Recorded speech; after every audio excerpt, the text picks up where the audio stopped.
how to make a collaboration on Spotify playlist. Hey everyone, welcome back to my YouTube channel. Today I will show you that how can you make collaboration on Spotify playlist. So let's get started. On this process, at first you'll have to open Spotify on your system.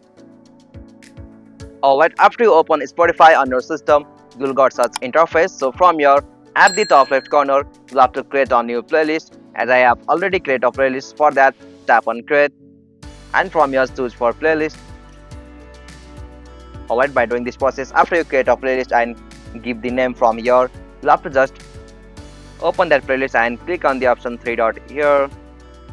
Alright, from this 3 dot you'll have to choose for the options like invite collaborators, and after you click on that option, the link of your Spotify playlist has been copied to your clipboard, and from that way you'll have to just share that link to your any platform, like you can use your Facebook Messenger, WhatsApp or Instagram, and from that way if you send that link on any platform, they can easily access that Spotify playlist as an collaborator for themselves, and after they will accept your collaboration on Spotify playlist, you will be able to add them as an collaborator on your Spotify playlist. So this is the process.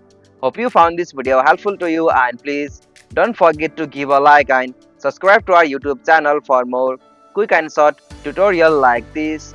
Thank you for watching this video. Have a nice day.